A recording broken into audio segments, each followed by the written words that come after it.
जो एक बार मोक्ष चला जाए वो कई कल्प काल क्या अनंत काल में भी दोबारा संसार में नहीं आता।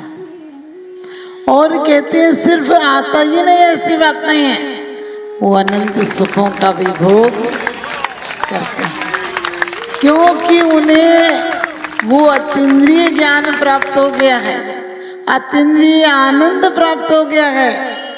इसके बाद पुनः दुखों की परछाई भी नहीं पड़ती। और संसारी प्राणी निरंतर लगा है लेकिन फिर भी सुख की परछाई भी नहीं आती। जो जो सुख समझ कर लाए थे, मैंने हवा के शौक से खोली थी खिड़कियां, सारी गली का गंध मेरे घर में आ गया। हमने बहुत उम्मीद से इस मानव जन्म की याचना की थी, बड़ी मिन्नतों के बाद ये पाया था। लेकिन विचार करके देखना कि जिस लिए पाया था वो काम किया क्या? हमने निर्वाण के लिए पाया था लेकिन निर्वाह किया है, निर्माण किया है, निर्माण की तैयारी कभी भी नहीं। हमने मकान बनाए हैं, दुकान बनाई है, प्रॉपर्टी बनाई है, धन का अर्जन किया है और साथ साथ निर्वाह किया है। इसके बाद भी क्या करें? जीना है इसलिए करना है। लोग कहते हैं पापी पेट का सवाल है, मैं कहती हूँ पापी पेट बहुत ईमानदार है। संत भी भोजन करते हैं, हार लेते हैं, आप भी भोजन करते हो, आप भी वही ग्रास भाई अन्न लेते हो, संत भी अन्न लेते हैं, आप भी चलते हो, संत भी चलते हैं, आप भी बोलते हो, संत भी बोलते हैं। लेकिन क्या वजह है? वो बोलते हुए भी नहीं बोलते हैं, वो चलते हुए भी नहीं चलते हैं और वो खाते हुए भी नहीं खाते। वो भोजन करते भी गए लेकिन उसमें भी अमृत का स्वाद आता है, क्योंकि लक्ष्य बहुत ऊंचा है। आपको पता, भोजन वही होता है यदि ये खबर मिल जाए कि हमारे परिवार में किसी की मौत हो गई तो भोजन में स्वाद नहीं आता, या कोई आप समझ गए, कोई ऐसी घटना घट गई जिस घटना को सुनकर आप द्रवित हो जाते हैं, दुखी हो जाते हैं, तो आपको स्वाद खत्म हो जाता है, क्योंकि पदार्थों में स्वाद नहीं आ रहा था, इंद्रियों में स्वाद नहीं आ रहा था। इंद्रियां जिधर उसकी एकाग्रता थी, उपयोग था, उनमें स्वाद आ रहा था। आज आपने देखा चटपटा खाना है, कान फोड़ने वाला साउंड है, अच्छी गाड़ियां हैं, अच्छे फर्नीचर हैं, बढ़िया कोठियां हैं। कभी विचार किया इतनी चरम सीमा पर विकास क्यों पहुंच गया?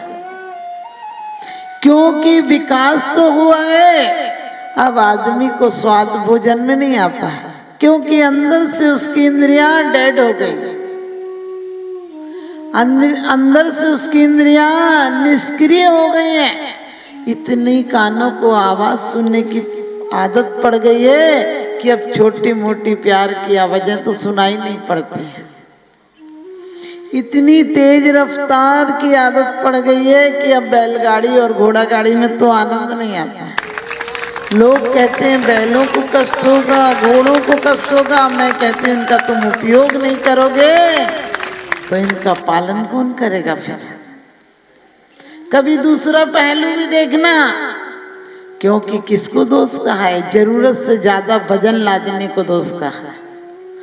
आपने कभी नहीं देखा होगा कोई जानवर डिप्रेशन में है, कभी नहीं सुना होगा किसी जानवर ने आत्महत्या कर ली। हाँ, सर्कस में रहता तो भले कर ले, क्योंकि आदमी के संसर्ग में जो रहेगा वही डिप्रेशन में आ जाएगा। कभी भी कोई जानवर जंगल में रहकर बीमार नहीं होता, दुखी नहीं होता। आपने कभी नहीं देखा होगा कि कोई हिरण पड़ा है, दुबला हो गया। जैसे ही आदमी के संसर्ग में आएगा तो बीमार हो जाएगा, दुखी हो जाएगा, डिप्रेशन में हो जाएगा। आपने गधे को कभी समझ गए हंसता हुआ नहीं देखा, क्योंकि आदमी अपनी कमी को छिपाने के लिए हंसता है। और हम जीवन में 3 चीजों में जिए। अभी तो जी रहे हैं विकृति में, जीना है प्रकृति में तो आ जाएंगे संस्कृति में। विकृति को पुरुषार्थ पूर्वक छोड़ना पड़ेगा और प्रकृति को पुरुषार्थ पूर्वक ऊंचा उठाना पड़ेगा। उसके बाद जो मिलेगा वो संस्कृति होगी और वही हमारी प्रकृति होगी। यानी हम रोज पढ़ते हैं सहज शुद्ध स्वाभाविकता में कभी शुद्धि नहीं होते, मर जाते हैं, अशुद्ध रहते रहते। हम सुख चाहते हैं और दुख मिलता है। हमने चाहा रोज भगवान से कह देते हैं मेरी तो से बनी ताते करो पुकार। रोज भगवान से प्रार्थना करते हैं। कैसा भगवान है जो सुनते ही नहीं? या तो वो सुनते नहीं या फिर हम बोलते दूसरी बात है। हम बोलते ही गलत बात है। हमें परमात्मा नहीं चाहिए। सच बताना, परमात्मा से वही गृहस्थी मांग कर जाते हो और कोई बाप अपने बेटे को जहर नहीं दे सकता। बाप अपने बेटे को हित कैसे कर सकता है? जो वो छोड़ के गए वो हमें कैसे दे सकते हैं? कभी विचार करके देखना हमने क्या मांगा है। हमने आज तपस्या के नाम पर, हम लोग कहते हैं तप से निर्जरा होती है, लेकिन कभी विचार किया तप हमारे क्या है? सीधी छलांग मारते तप में। 12 प्रकार के तप हैं। आपसे पूछे आप तप करते हो क्या, तो कह दोगे कि नहीं, लेकिन आप 12 नहीं 12,000 प्रकार के तप को तपते हो। तप के द्वारा आत्मा कुंदन बनती है। तुम शरीर कोई तपाने में लग जाते हो, उसमें भेद विज्ञान नहीं आता तुम्हारा। अंश नून उदर व्रत परिसंख्यान रस परित्याग वित्त सयासन काई क्लेश,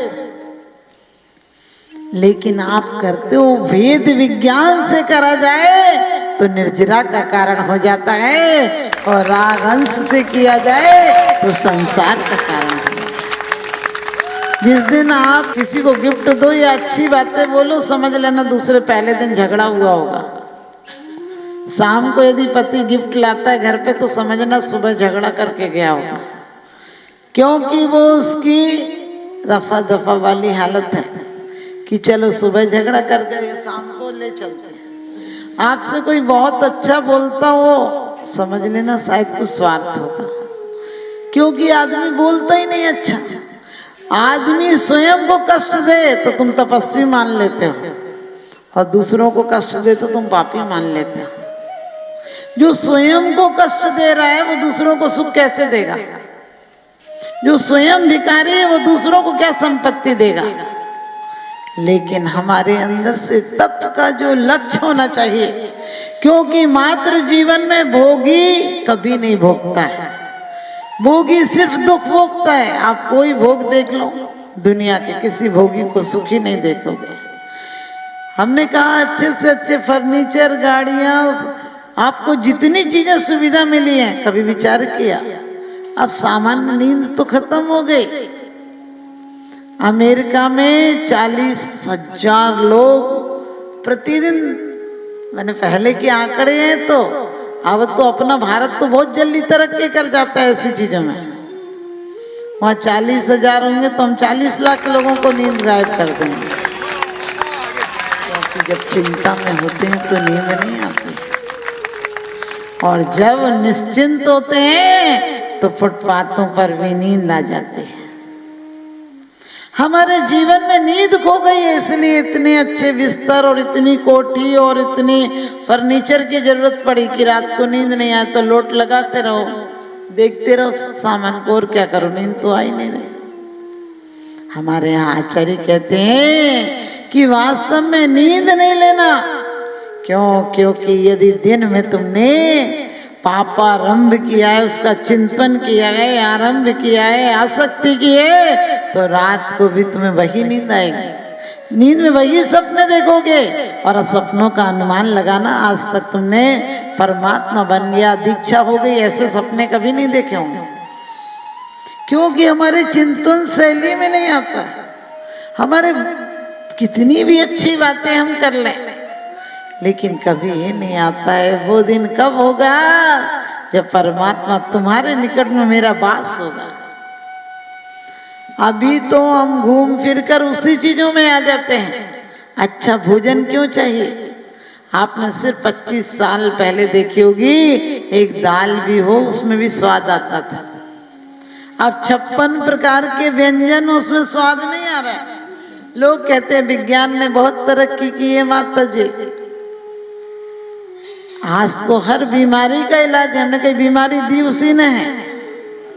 जो बड़े गर्व से कहते हैं हम पहुंचे चांद सितारों तक, जो अभी शांति संदेश छोड़कर आए नव के द्वारों तक, वे हमें बताएं कि सचमुच कितने स्नेह से भूखे हैं जो चांद सितारों तक पहुंचे। भाई के हृदय अछूते हैं, भाई के हृदय अछूते हैं। हम इतने पत्थर दिल हो गए कि किसी की कोई, आपने देखा होगा एक्सीडेंट होता है, लोग वीडियो रील बनाते रहते हैं, उसे बचाते नहीं है।